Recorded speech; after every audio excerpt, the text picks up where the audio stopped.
I'm going to begin this story with a premise that might seem completely, utterly absurd when you first hear it. When the word Amazon crosses your mind, your brain almost certainly defaults to Seattle. You picture those futuristic glass spheres in the downtown district. You imagine the massive headquarters that fundamentally reshaped an entire metropolis.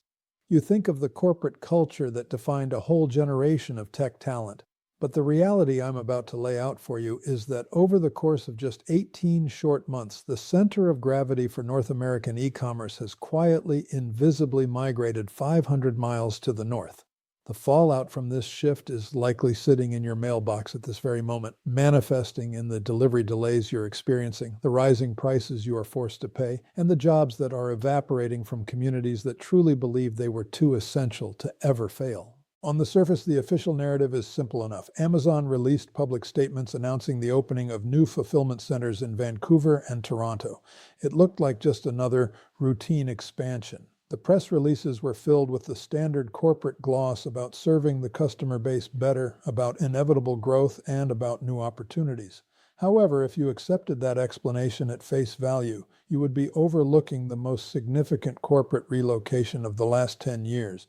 You would fail to see why one of the most dominant organizations in the history of humanity concluded that the nation that built it could no longer be trusted to house it. And you would miss the tragic irony of how a trade war, originally designed to punish Canada, actually ended up punishing American laborers, American shoppers, and the fundamental infrastructure of the American retail economy. Before we dive deeper into this massive untold story, if you appreciate deep dive investigations like this that uncover what's really happening in our economy, please take a second right now to subscribe to the channel and turn on notifications so you never miss a report. Let's be crystal clear about exactly what triggered this cascade of events.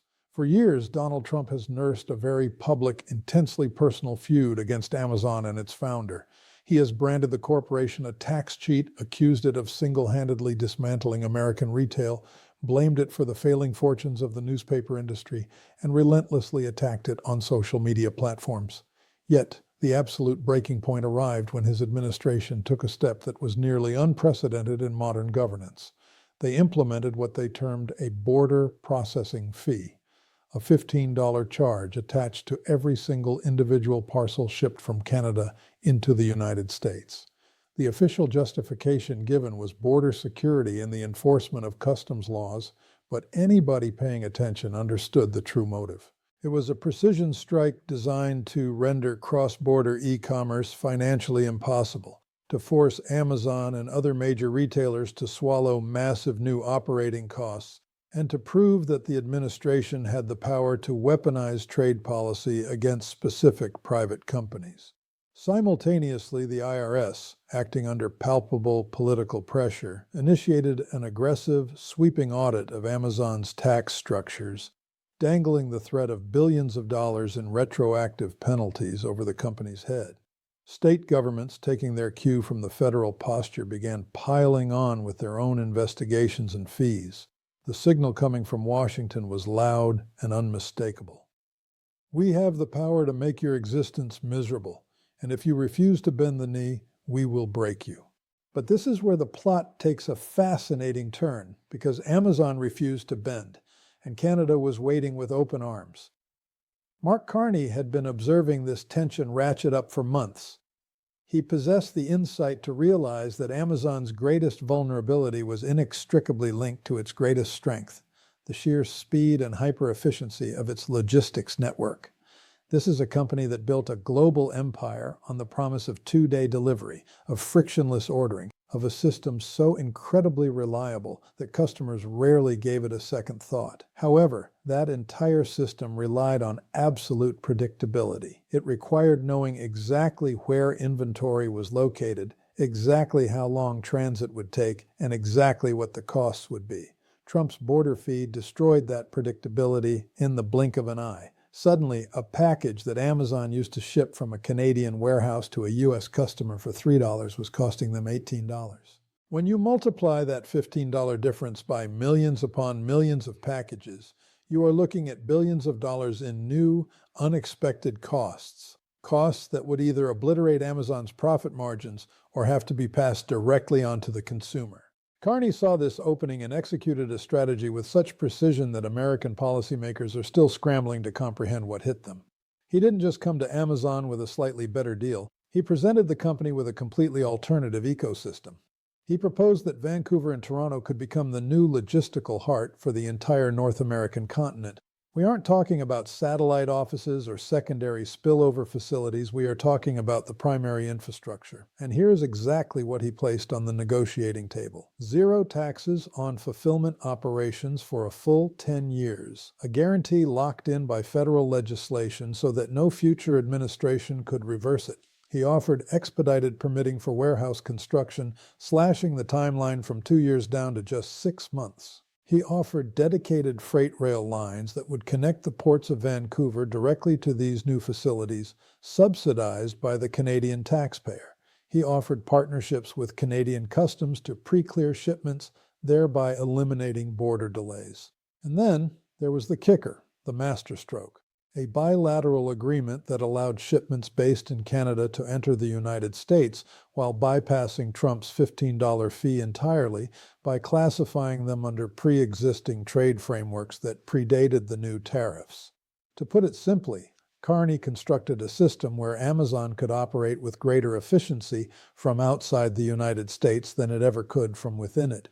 This wasn't because Canadian labor was cheaper. It wasn't. It wasn't because Canadian infrastructure was superior. It wasn't, at least not at that moment. It was because Canada offered the one thing the United States had stopped offering: certainty, predictability. A government that realized if you want to host the most powerful companies on earth, you don't threaten them. You make their operations smoother. Amazon took the deal. Now, if you happen to be sitting in Seattle right now, or in any of the dozens of American cities where Amazon runs massive logistics operations, you are likely starting to feel the tremors of this decision, even if the root cause isn't immediately obvious to you. Let me walk you through what this realignment looks like on the ground level, because the human toll of these corporate shifts is always the part that gets buried under the headlines. I want to introduce you to a man named David. He is 42 years old and resides in Kent, Washington, just south of Seattle. For the last 8 years, his life has revolved around working in one of Amazon's colossal fulfillment centers, a sprawling facility that covers an area equal to 28 football fields. His role is in the outbound department, where he manages the torrent of packages moving from the warehouse floor onto the delivery trucks. It is grueling, physical labor involving 10-hour shifts, miles of walking, and constant lifting, but it paid $23 an hour. It came with full benefits, plenty of opportunities for overtime, and a schedule that was predictable enough to allow him to coach his daughter's soccer team on the weekends. But 6 months ago, David began to notice subtle shifts. There were fewer trucks pulling into the loading docks in the morning. Entire massive sections of the warehouse were sitting silent and empty. Managers were quietly reassigning workers to different departments or cutting shifts without offering any real explanation. Then the memo arrived. The facility would be scaling back its operations by 40% over the coming year. The text promised no layoffs yet, framing the move as a necessary restructuring to optimize the network. But David has been in the industry long enough to translate corporate speak. He knows that restructuring means his job is living on borrowed time. What David is unaware of, because Amazon has not made a public announcement about it yet, is that the vast majority of the volume his facility used to process is now being routed through 2 gargantuan new centers in Vancouver and Surrey, British Columbia. These facilities, which broke ground less than a year ago, are now fully operational and ramping up production speed faster than any logistics project in the history of Canada. Products that used to ship from Kent to customers in Oregon, Idaho, Montana, and even parts of California are now originating in Canada. Why is this happening? Because even with the added geographical distance, even with the hassle of crossing an international border, it is now cheaper and faster for Amazon to operate out of Vancouver than to navigate the regulatory chaos, the tax uncertainty, and the political hostility it faces within the United States. I want you to really think about that for a moment. Amazon is actively choosing to ship products an extra 300 miles across a national border rather than operate inside the country where the majority of its customers actually live. That is not merely a logistics decision. That is a vote of absolutely no confidence in the stability of the American business environment. And David is the one paying the price for that vote. He has already lost 12 hours of overtime every week. His monthly take-home pay has plummeted by nearly $400. His wife works part-time at a local grocery store, but her hours fluctuate wildly. They have 2 children, one in middle school, one entering high school next year. Their mortgage payment is $2,100 a month. Before these changes, they were managing to get by, just barely. Now they are not. David has begun looking for other employment, but he's running into a wall.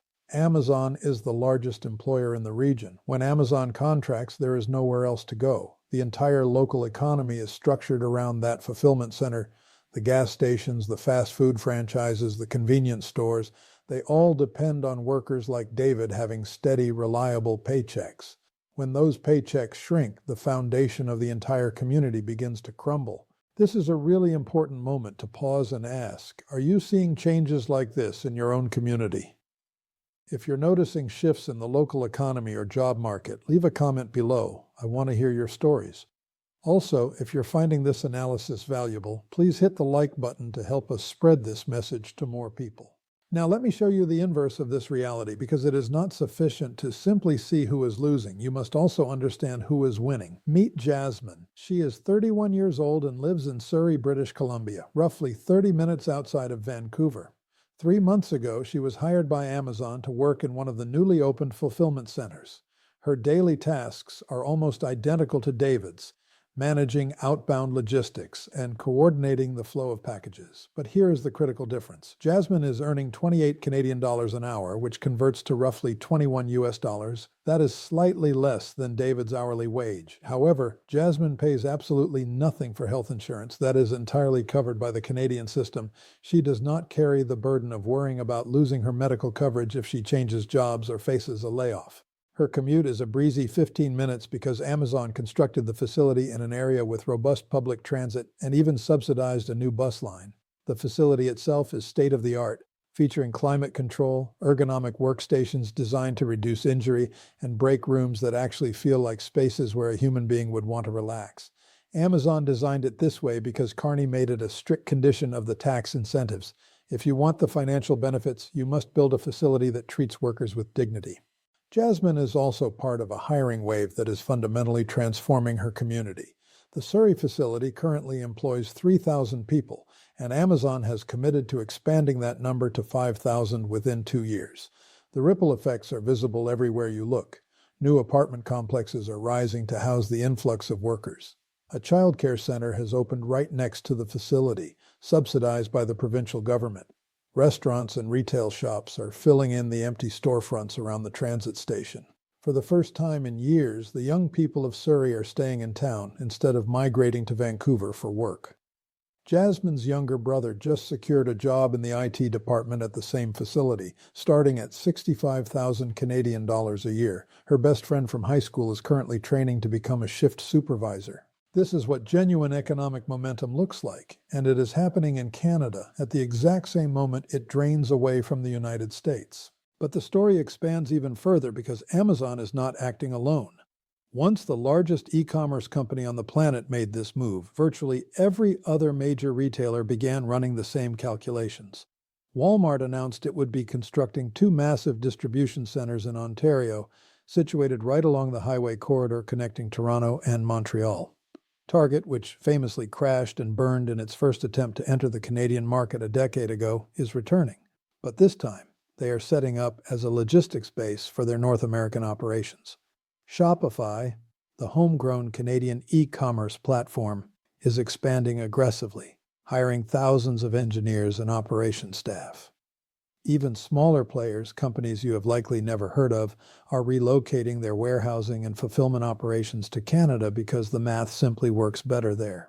And here is the part that should terrify anyone who is paying attention to the trajectory of the American economy.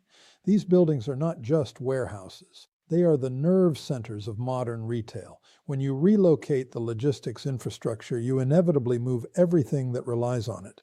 The technology jobs that optimize the algorithms, the data centers that process the millions of orders, the financial operations that handle the transactions, the customer service teams that resolve problems, all of it follows the warehouses. Because in our modern economy, the physical and the digital are inseparable. What this means for you: whether you have realized it yet or not, is that your entire retail experience is shifting. You have probably already noticed that your Amazon deliveries are taking a little longer to arrive. That isn't a coincidence. It is because your package is traveling a greater distance, crossing a national border, and dealing with customs protocols, even if that process has been streamlined. You have probably noticed that the prices on certain items have slowly crept up. That isn't standard inflation. That is Amazon passing along the costs of operating in a more complicated, more hostile environment. And if you live in a place like Kent or any of the other logistics hubs that used to be central to Amazon's network, you have probably noticed that the economic energy in your community feels different. There are fewer cars in the parking lots, fewer help wanted signs in windows, a pervasive sense that something fundamental has changed, even if nobody is speaking about it directly. Now let's zoom out and examine what this means on a structural level, because while individual stories like David's and Jasmine's are crucial, they are symptoms of a much larger realignment. For decades, the United States has been the undisputed heavyweight center of global commerce. This wasn't just because of the sheer size of the consumer market, though that certainly mattered. It was because of the infrastructure, the ports, the highways, the railroads, the airports. It was because of the legal systems that protected contracts, the financial networks that facilitated transactions, and the political stability that made long-term investment feel safe. Companies built their entire operations around the assumption that the United States was the most reliable place on earth to do business, but Trump has shattered that assumption. When you impose a $15 fee on packages coming from your closest ally and largest trading partner, you are not protecting American workers. You are broadcasting to every company in the world that the United States is willing to weaponize commerce for political gain. And once companies believe that, they start hedging their bets. They start building redundancy.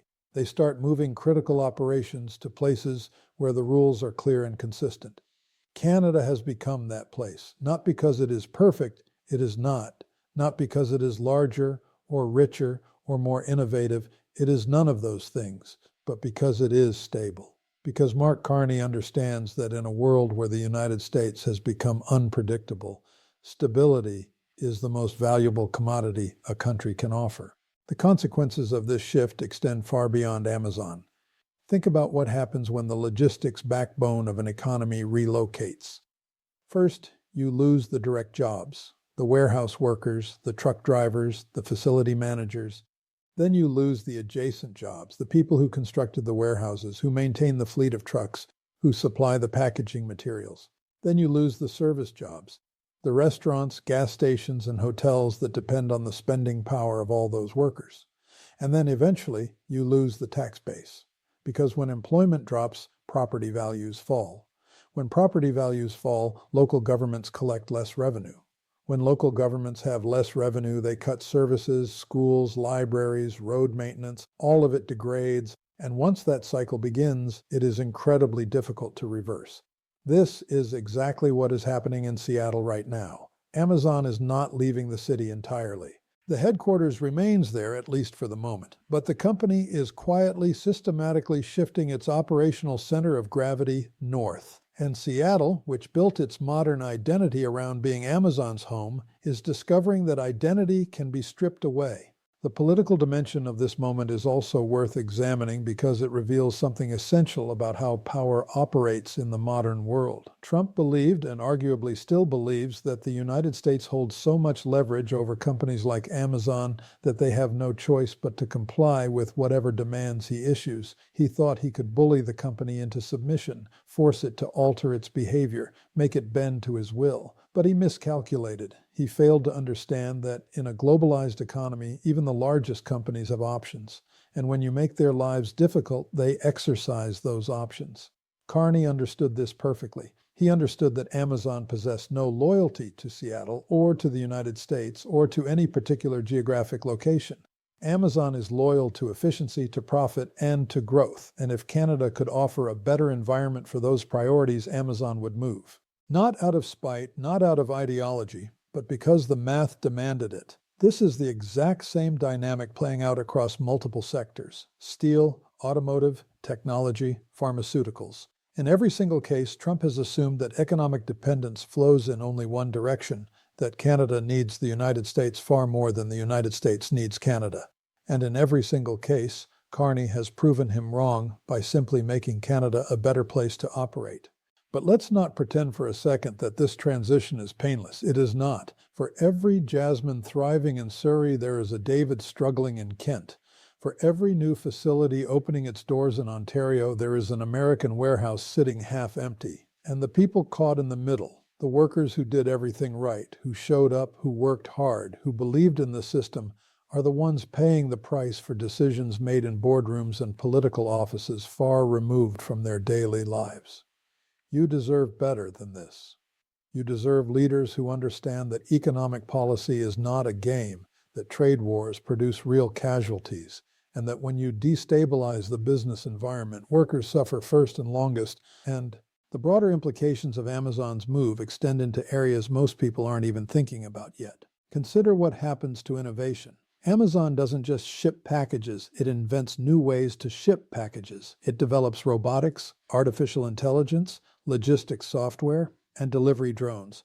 All of that research and development happens in close proximity to the operational centers. When those centers move to Canada, the innovation moves with them. Canadian engineers will be the ones solving the next generation of logistics problems. Canadian universities will be the ones attracting the research funding. Canadian startups will be the ones building the tools that integrate with Amazon's systems. The United States will not lose access to these innovations, but it will lose the economic benefits of creating them. The jobs, the patents, the expertise, all of that will exist somewhere else. Real estate markets are already feeling the pressure. In Seattle, commercial property owners are watching vacancy rates climb. Office space that was supposed to house Amazon contractors is sitting empty. Apartment complexes that were built anticipating continued growth are now offering concession after concession just to attract tenants.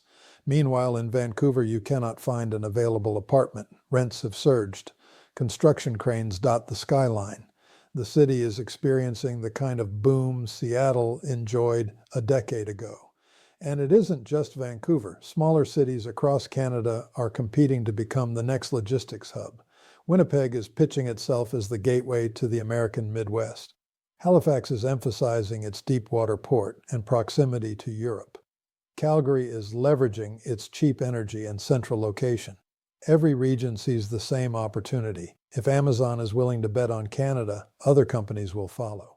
And when they do, the economic benefits compound. The workers in these new facilities aren't just earning paychecks, they are building skills, gaining experience, and creating networks. 10 years from now, when some of them start their own companies or move into leadership positions, they will remember where they got their start. They will hire locally. They will invest locally. That is how economic ecosystems are built, not through one big decision, but through thousands of smaller decisions that all point in the same direction.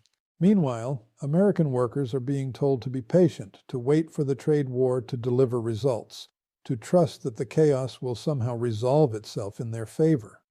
But patience does not pay the mortgage. It does not put food on the table. It does not stop the foreclosure notice from arriving in the mail. And the most frustrating part is that none of this had to happen. Amazon did not want to move. The company spent billions building infrastructure in the United States. It has deep relationships with American suppliers, American workers, and American communities. Moving is expensive, disruptive, and risky, but it became less risky than staying.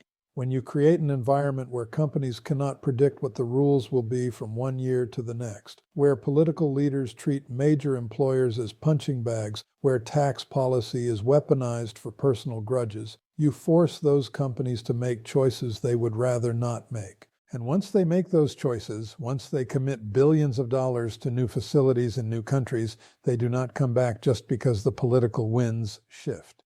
Think about what message this sends to every other company watching. If Amazon, one of the most powerful corporations in history, cannot operate safely in the United States, who can?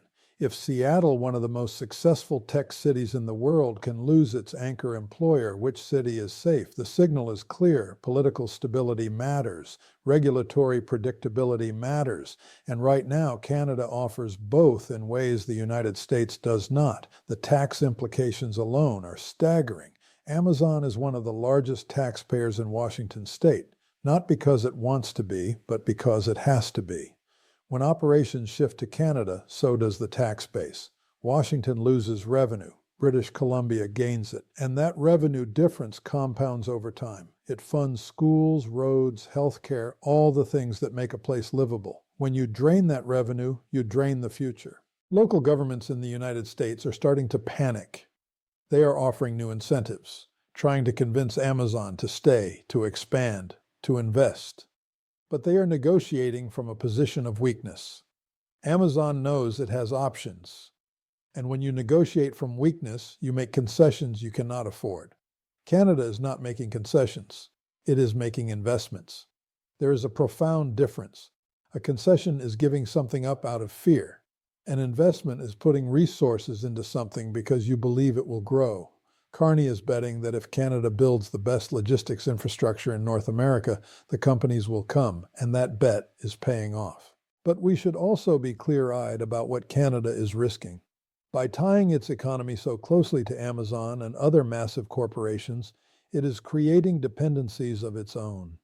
If Amazon decides 10 years from now that Mexico or Vietnam offers a better deal, Canada will face the same reckoning the United States is facing now. The difference is that Carney seems to understand this risk and is trying to build diversification into the system. He isn't just attracting one company. He is building an ecosystem that can survive even if one player leaves. American policymakers, on the other hand, seem to believe that dominance is permanent, the companies will always come back, that the United States is too big to fail. But history is full of empires that believed the same thing right up until they were not empires anymore. The final piece of this story is about you. It is about what this means for your life, your community, and your future. If you work in logistics, in retail, or in any industry that depends on the smooth flow of goods, you are already feeling this shift. Your hours might be cut, your wages might stagnate, your job might disappear entirely. And when that happens, you will be told it is because of automation or globalization or market forces beyond anyone's control. But that is not the whole truth. The truth is that political choices created this situation. The decision to attack Amazon, the decision to impose border fees, the decision to prioritize short-term political wins over long-term economic stability, all of it was a choice, and you are living with the consequences. Canada did not steal American jobs. Canada created an environment where jobs could thrive. There is a difference. When workers in Surrey are succeeding, it is not because they took something from workers in Kent. It is because their government made different choices. Choices that prioritized stability over chaos. Choices that treated major employers as partners rather than enemies. Choices that understood the global economy does not care about national pride. You deserve leaders who make those kinds of choices. Leaders who understand that when you destabilize the business environment, workers pay the price. Leaders who recognize that economic security is not about building walls or imposing fees. It is about building systems that work, that last, that give people the foundation they need to build lives. What we are witnessing is not just the relocation of a company. It is the erosion of American economic primacy. One warehouse at a time, one job at a time, one community at a time. And the tragedy is that it was avoidable. Every step of the way, there were off-ramps, opportunities to choose stability over confrontation. But those opportunities were ignored, and now we are living with the aftermath. You deserve to know the truth, not the version filtered through political spin or corporate PR. The truth is that American workers are losing ground because American leaders made bad choices. The truth is that Canada is succeeding not because it is better, but because it is stable. And the truth is that unless something changes, this trend will continue until the damage is irreversible. The question is not whether Amazon will keep expanding in Canada. It will. The question is whether American policymakers will wake up to what they have lost before it is too late to get it back. If you believe this message is important and want to help others understand the economic reality we are facing, please share this video with your friends and family. It helps more than you know. Thanks for watching, and I'll see you in the next one.